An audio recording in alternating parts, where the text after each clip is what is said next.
nous invitons l'ensemble des intervenants de cette matinée, Zinedine Boudegna, Salim Bechiri, Samir Bonnasser, Dominique Meurès, Tariq Melab, Major Account Manager chez Fortinet également, et parmi nous, et M. Haïtem.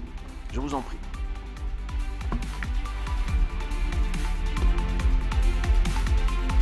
Vous gardez.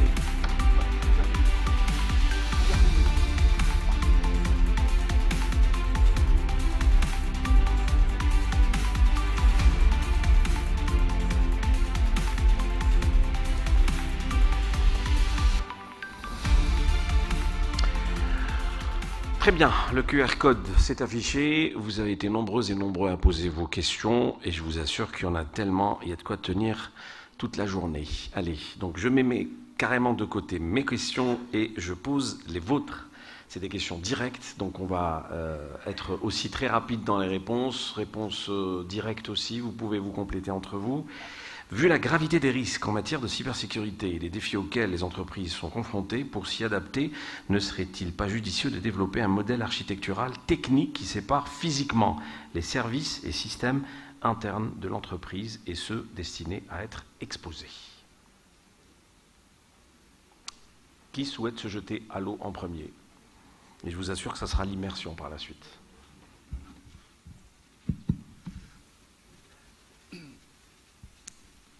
Ok, donc je pense que c'est envisageable, hein, mais en fait tout dépend du risque et du besoin fonctionnel et besoin métier. Donc si on est dans l'obligation d'interconnecter les systèmes pour échanger des données, donc là on ne peut pas faire l'isolation physique entre deux systèmes, mais si c'est possible et dans le cas où le risque il est assez élevé, donc la séparation physique parfois elle est une obligation. Si on prend l'exemple des environnements industriels, donc généralement les environnements de production sont physiquement isolés donc, du reste du réseau parce qu'on estime que le risque il est assez élevé et qu'on n'a pas les moyens et les capacités pour le protéger une fois qu'il est connecté au système d'information.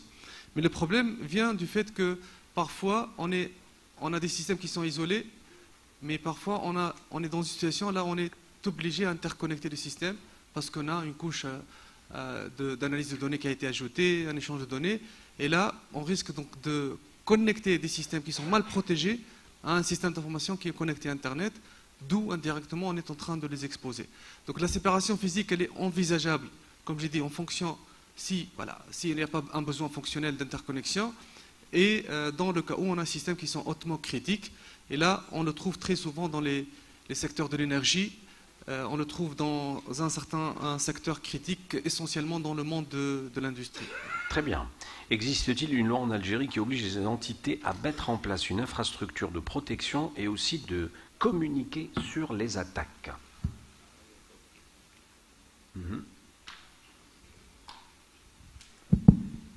Alors, actuellement, ce qui existe, il y a un référentiel national, le référentiel national de la sécurité de l'information, qui date de quelques années, qui est en cours de révision pour être allégé, refait pour que ça soit plus efficace. C'est très inspiré de la norme ISO 27002. Ça donne vraiment la base en termes de mesures de protection. Si on l'applique, on va arriver à un niveau de maturité assez appréciable, mais si on l'applique d'une manière assez intelligente et efficace. Particulièrement par rapport aux obligations de signalement d'incidents. Actuellement, non, il n'y en a pas. Mais d'après ce qu'on a compris, ça va venir très rapidement. Il y a une certaine compréhension que ce n'est pas évident, que ça pose certains problèmes, mais on va y aller vers l'obligation de signalement des incidents de sécurité, pas pour pointer du doigt.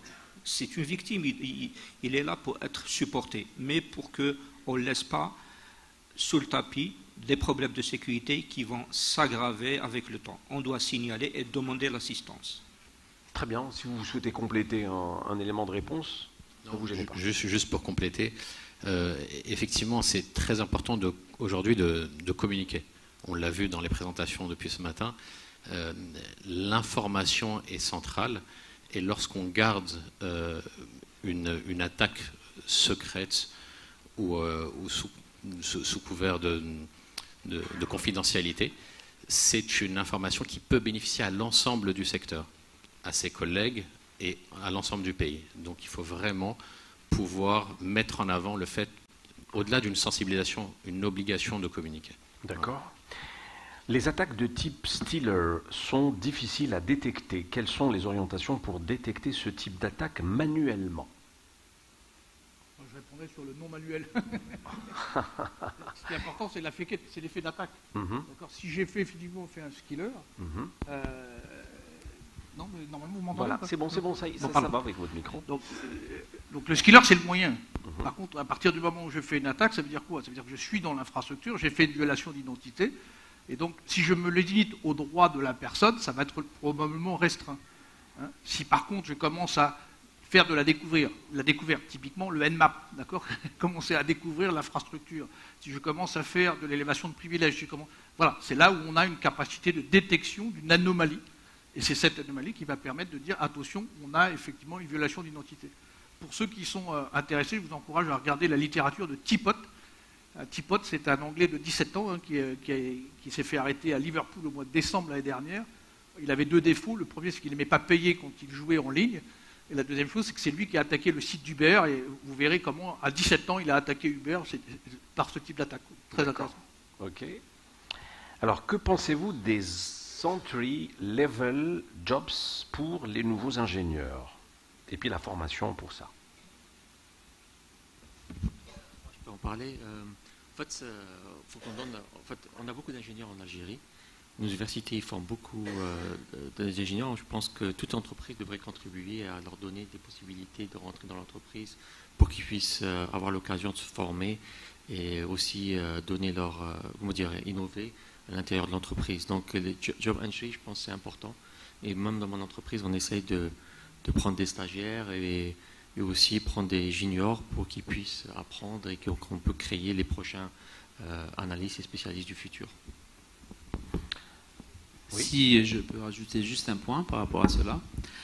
Actuellement, dans l'informatique de façon générale ou dans la cybersécurité de façon particulière, même un entry-level profile, ce n'est pas si entry que ça. Parce que durant ses études, il a eu l'occasion de faire du professionnel, il a eu l'occasion de faire du freelance, il a eu à traiter sur des labs et tout. Donc actuellement, c'est extrêmement important de faire confiance à ces jeunes. C'est aussi très important de prendre en considération, parce qu'on a vu tout à l'heure le nombre est très très important en termes de profil manquant.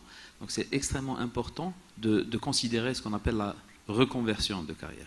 C'est-à-dire même un gars qui vient du network, qui vient du développement, peut prendre la bretelle de la cybersécurité, la prochaine bretelle, et se reconvertir. D'accord. Statistiquement, sommes-nous en sécurité plus en infrastructure on-premise qu'en cloud? Qu'en pensez-vous?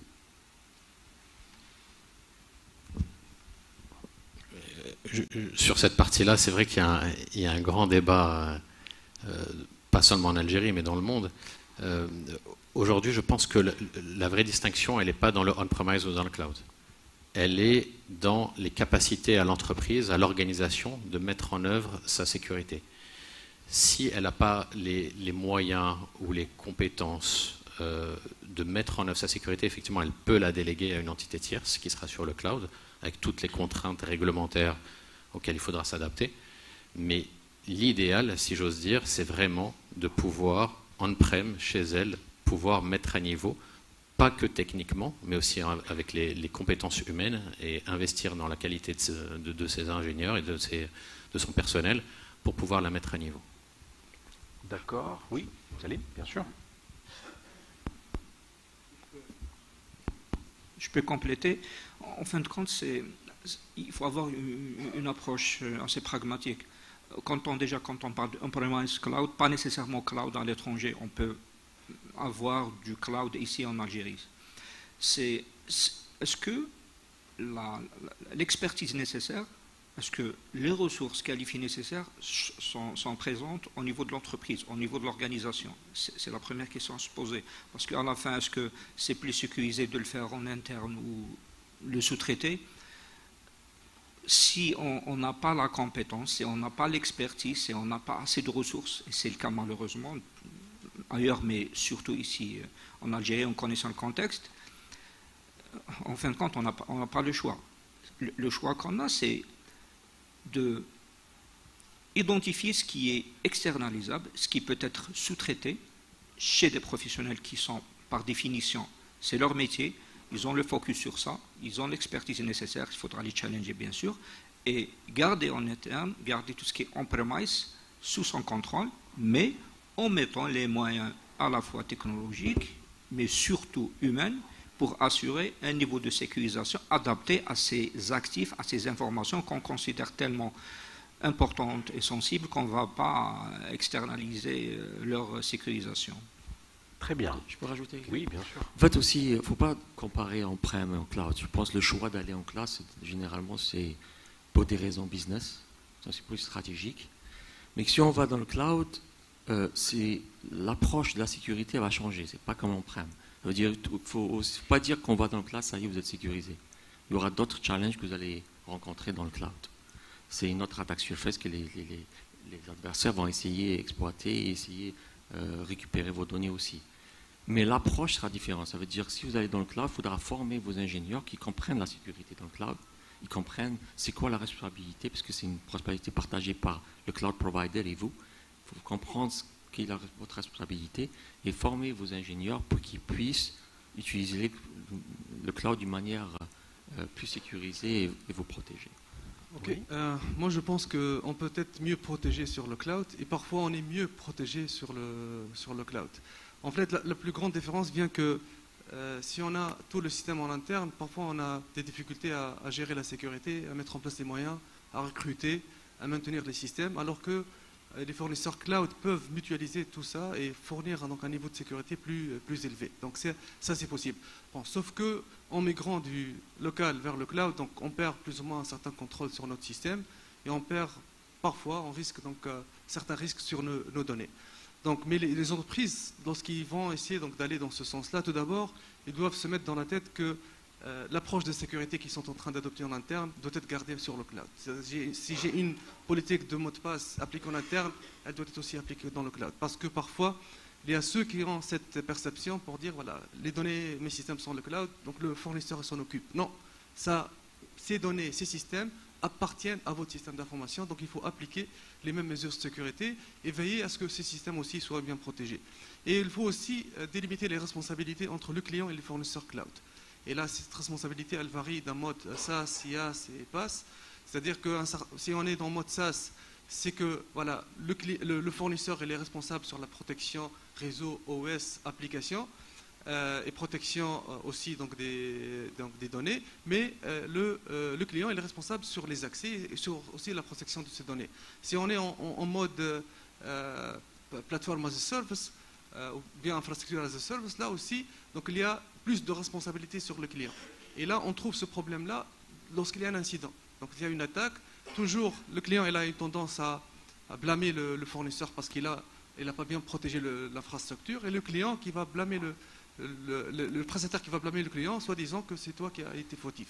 Donc là, réellement, il est très important de délimiter les responsabilités et que le client, lorsqu'il va migrer vers le cloud, il doit considérer que cette partie-là, elle fait encore partie de son système d'information. Son approche de sécurité, ses politiques doivent aussi être applicables, même si c'est dans un cloud local ou bien international. Très bien. Cette approche doit être maintenue.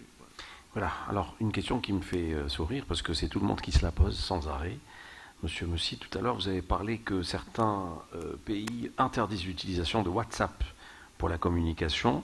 Je veux savoir quelle est la messagerie instantanée que les experts en sécurité IT peuvent utiliser en toute sécurité, entre directeurs généraux,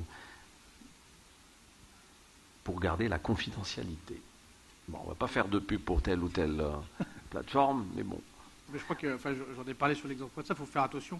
Alors ça revient à la question précédente. Hein, c'est vos voisins de droite et de gauche font défiler des référentiels de cybersécurité assez avancés qui, en complément des règlements de type NIS 2 qui permet de bien séparer le facteur économique ou sensibilité de la donnée, notamment interdisent l'exportation de données sensibles à l'extérieur des royaumes ou de la République en fonction des pays. Et donc ça, c'est un vrai sujet sur la problématique de la métadonnée. Donc quel que soit le système de chiffrement de la donnée, voilà, on parle de Telegram, d'autres sujets, etc. Aujourd'hui, il faut savoir que les services compétents, de toute façon, s'ils veulent l'information, ils auront l'information. D'accord. Alors, certains pays, comme la Turquie, ont instauré des dispositifs de sécurité pour restreindre l'accès du public à certains contenus Internet afin de minimiser la surface d'attaque et autres. Ces dispositifs ont-ils été mis en place en Algérie?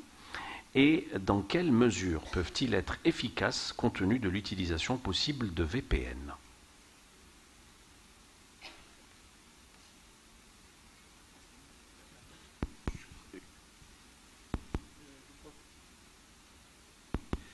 Je crois que malheureusement, il n'y a pas les bonnes personnes pour répondre à ça.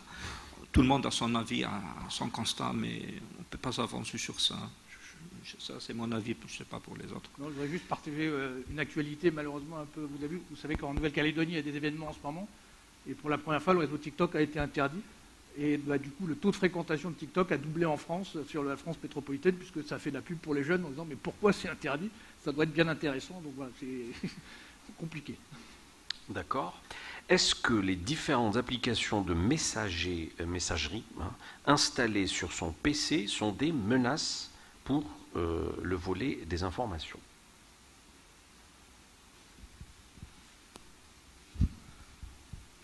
Bon, de toute façon, tout type d'application elle est susceptible d'être vulnérable. Donc, si on ne maintient pas les systèmes et les applications, donc on risque donc d'être confronté à des situations donc d'infection virale ou d'infection. Mais lorsqu'on parle de messagerie, là, on parle de genre Outlook, etc., ou bien messagerie instantanée. Je ne sais pas. Mais de toute façon, de toute façon, tout type d'application elle est susceptible d'avoir des vulnérabilités. Je vous cite un exemple d'une faille qui a été annoncée l'année dernière sur Outlook. En fait, Outlook, il y avait une faille qui s'appelait zéro clic, de type zéro clic. En fait, lorsqu'on reçoit un email malicieux, donc il y a la possibilité que le malware s'exécute sans que le client ou bien l'utilisateur n'ait cliqué sur un lien ou bien une pièce jointe.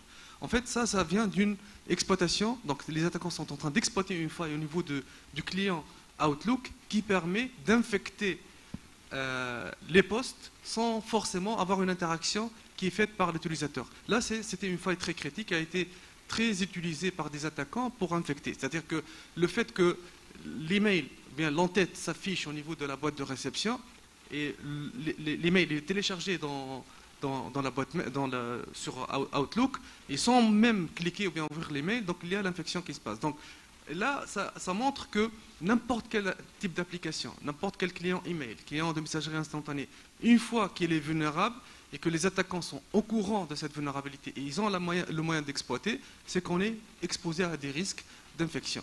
Les attaquants, en fait, pour ce genre de faille, donc ils payent beaucoup d'argent, donc ils peuvent l'acheter parce que ça leur permet d'atteindre directement leur cible sans forcément nécessiter une interaction avec l'utilisateur, chose qui augmente leur chance d'infecter et d'avoir un maximum nombre d'infections et de contrôle sur des PC des victimes. D'accord.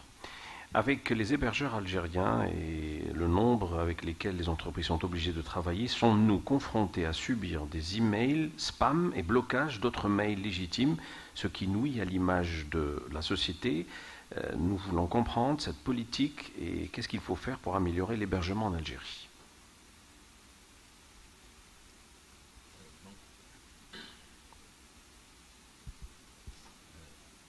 Il est allumé, c'est bon. C'est bon, c'est bon.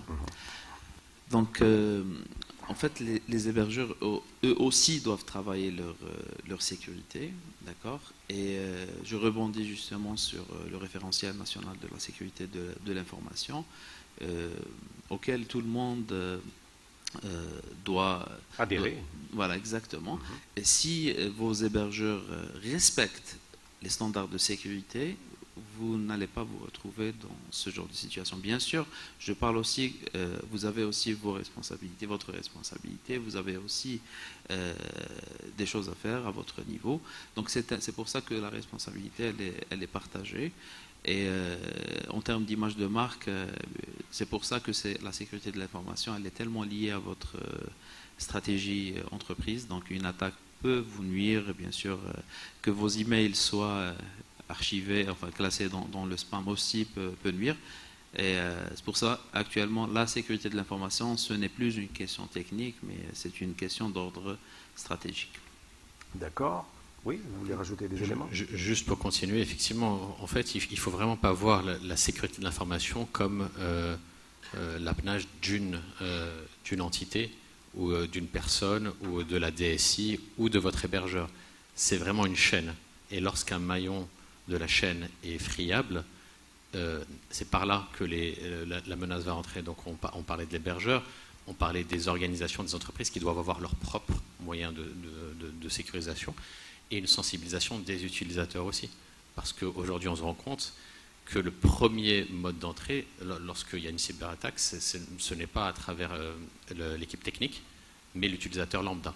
Il lui aussi doit être sensibilisé avec des sensibilisations de type anti-phishing, etc., pour qu'il regarde le nom de domaine, pour qu'il ne clique pas, etc.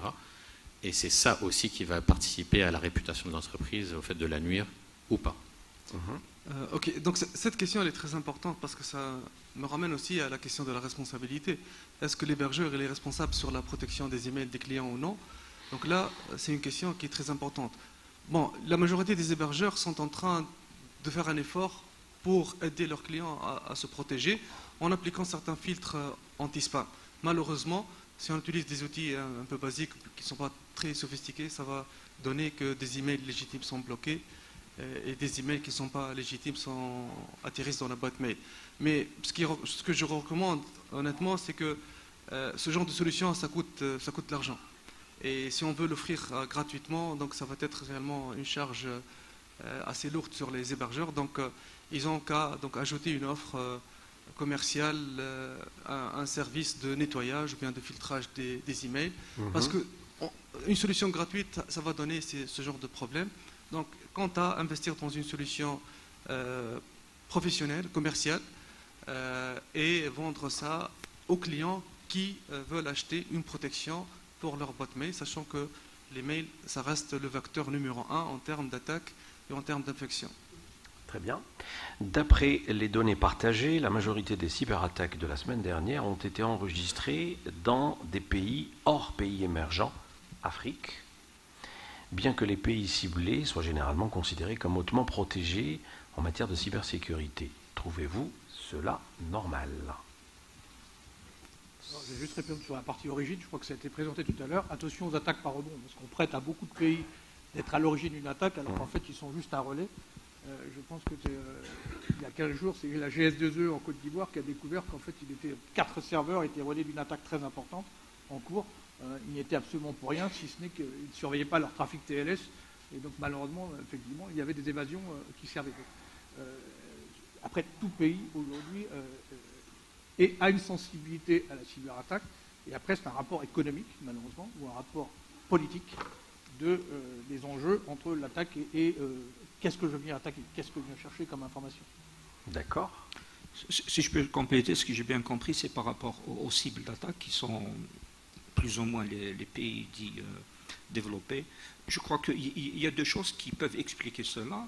La première, c'est le niveau de maturité dans ces pays-là en termes de capacité de détection, de visibilité, capacité de détection. Comment on va savoir si un incident est survenu et on va justement le traiter, communiquer sur ça, c'est en le détectant. Si on n'a pas la capacité de détecter, ça ne veut pas dire qu'il n'y a pas d'incident, qu'il n'y a pas de cyberattaques qui ont réussi, ça veut dire qu'on n'a rien vu. Ça, c'est la première explication. La deuxième explication, c'est le niveau, disons, j'utilise le mot informatisation, ou utilisation des technologies dans toute la société, que ce soit au niveau administratif ou au niveau économique, fait qu'à la surface d'attaque, les cibles, l'embarras du choix, disons, pour les attaquants est assez grand. Ça fait qu'en termes de résultats derrière, en termes de compromission, en termes d'incidents, il y aura beaucoup de choses. Et peut-être une troisième chose, je vais ajouter une, c'est la culture de communiquer et de produire des statistiques et de partager ça avec tout le monde. Là, malheureusement, on n'a pas de ça, on n'a pas ce genre de culture. Déjà, on revient sur l'obligation de signaler qu'on a eu un incident de sécurité. On ne signale pas, il n'y aura pas derrière de l'investigation, il n'y aura pas ce qui est dans le process de l'incident response, les leçons apprises pour communiquer justement avec le secteur ou d'autres entités.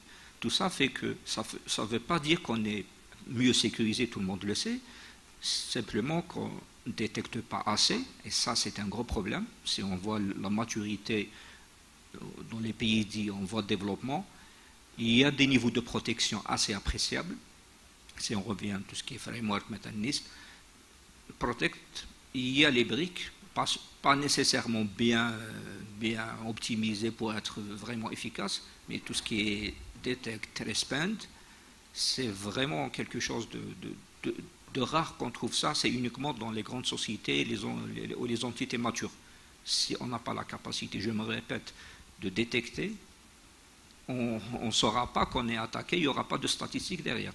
D'accord, rapidement, pour poser la toute dernière question. En fait, je rejoins tout à fait donc, cette réponse. Voilà. Peut-être on n'a pas de visibilité, mais bon, je vous parle de mon expérience personnelle. Je travaille sur presque une vingtaine de pays en Afrique. Et on est en train de recevoir quotidiennement des attaques d'envergure. D'ailleurs, parmi les listes des banques africaines, il y a 2 incidents qu'on a traités. Les dégâts sont impressionnants et le nombre d'attaques il est très élevé, sauf qu'on ne communique pas, on n'a pas cette visibilité, on n'a pas cette obligation de déclarer, mais on est attaqué aussi bien que l'Occident. Il n'y a pas de différence. Les attaquants ne font pas de différence parce que là où il y a des enjeux, ils vont attaquer. Comme je l'ai dit dans ma présentation, 2019, c'était une année de changement. Auparavant, on n'était pas attaqué. Aujourd'hui, les cybercriminels donc, ne font pas la différence. Donc pour moi, le nombre il est très important. Sauf que les entreprises donc, ne partagent pas. Et on entend parler des attaques que s'il y a des attaques visibles. Par exemple, une banque, un opérateur télécom qui s'arrête de fonctionner, les clients ne sont plus desservis. Donc ça, tout le monde en entend parler. Mais pour la majorité, donc, on traite ça en secret, en toute souffrance. Et voilà, ça passe. Très bien. Toute dernière question, elle est en 2 temps. D'abord, on dit que l'Algérie est vulnérable aux cyberattaques. Est-ce qu'on a aujourd'hui une situation des attaques subies dans notre pays en 2023, par exemple, nombre, type, répercussions? Et puis, que faire en cas de cyberattaque? Les premières réactions, quel organisme doit-on contacter en premier en Algérie? C'est la dernière question, si vous pouvez répondre là-dessus. Alors justement, on revient à la remarque de mon ami Salim Chéri qui parlait du partage des statistiques. Donc actuellement en Algérie, on n'a pas de cette visibilité. Cette visibilité, elle est donnée par généralement ce qu'on appelle les CERT, d'accord. Et actuellement, on va dire que l'Algérie est en bonne voie justement pour que les prochaines années, on va se doter de ce genre de statistiques. Mais la réalité, c'est que actuellement, on ne peut pas répondre clairement à cette question. Donc, malheureusement, c'est le cas. C'est qu'on aurait adoré pouvoir communiquer, avoir des chiffres fiables. Aujourd'hui, il n'y a aucune information. C'est-à-dire que nous, de par notre métier, chacun, on sait qu'il y a des cyberattaques parce qu'on est contacté. Mais on ne communique pas du tout là-dessus. Et on nous demande de ne pas communiquer aussi. D'accord. Voilà. Sauf si l'entreprise qui a été attaquée autorise. Sauf si c'est quelque chose, un service au public, par exemple, qui s'arrête. Ou alors, il y a la page web institutionnelle de l'entreprise qui est hackée avec quelque chose de revendiqué. Où on est obligé de se justifier. Absolument. Tout à fait. Sinon, c'est une boîte noire. D'accord. Oui, moi, je pense qu'il faut s'adresser donc. Deuxième partie de question, on est attaqué, on s'adresse à qui? Oui, de toute façon, il y a des boîtes privées qui font ce genre d'assistance. Ce que je recommande aux entreprises, c'est d'avoir des contrats déjà pour couvrir la partie réponse aux incidents. Parce qu'au moment de l'incident, on va essayer de chercher qui fait ça. Et on perd du temps. S'il n'y a pas d'engagement côté prestataire, il n'y a pas de disponibilité immédiate. Donc il faudrait bien d'avoir des contrats de réponse aux incidents. En attendant que le CERT national soit établi, parce que la présence du CERT elle est très importante pour dynamiser, créer cette synergie au sein donc, du secteur de la cybersécurité. C'est une entité qui est très très importante à avoir dans chaque pays. Actuellement, en absence de CERT, donc je pense qu'il y a un bon nombre de prestataires de services de cybersécurité qui sont capables donc, de répondre à ce qu'on est en train d'observer en termes d'attaque. D'accord, très bien. Merci beaucoup, messieurs. Applaudissements pour cette session 4 cybersécurité. Merci à vous, messieurs.